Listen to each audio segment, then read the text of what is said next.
Hey there, how to be sure to supersize your business. Sharon Horne-Ellstrom here. Our confidence-related idiom today is to be sure. And when I was growing up, probably when I was I don't know if it was in grade school, but high school for sure, to be sure was a very popular phrase.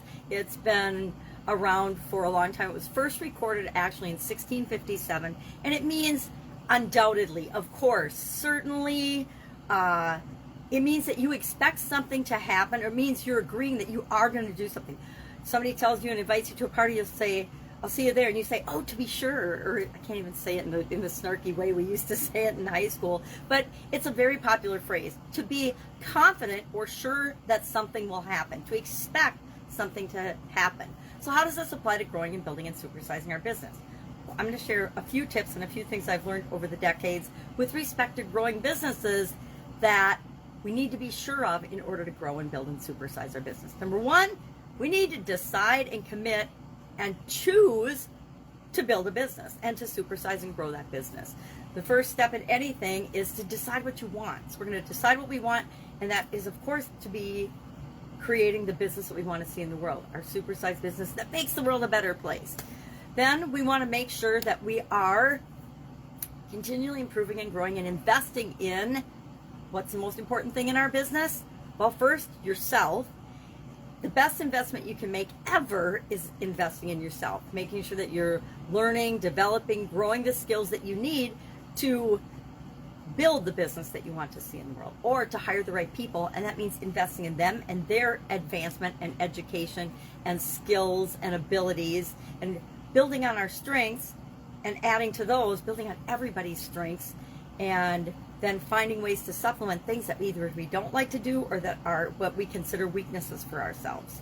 I consider accounting and number crunching and things a weakness for myself, so that's always one of the first things that we outsource in any business that I'm involved in. The other thing we want to do is audit or pay attention to what's really going on in our culture, in our business, and our environment. Sometimes we can do that ourselves by doing a SWOT analysis. At least I do one annually in each of my businesses, and that again stands for strengths, weaknesses, opportunities, and threats. We want to pay attention to what's going on inside our business as well as outside of our business, because many a business has actually imploded from within because the leaders have lost control of or an idea of what's actually going on inside their business. That happens a lot at different growth stages in businesses. So we want to, at least we or someone else, be paying attention to what is actually happening in our business, not what we think is happening in our business. I will admit that early on I was guilty of thinking certain things were going on and happening in my business, expecting them to happen only, and I was, to be sure, I thought they were happening, only to find out that there were some things going on that were not good and that I didn't want to have going on in businesses I was associated with. So that's just a couple of thoughts on to be sure. I would love to know your take or your experience with this particular idiom or expression.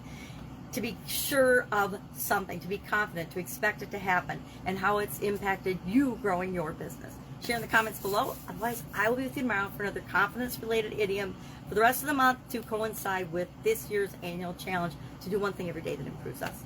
Have an awesome day, and I'll, of course, be with you tomorrow.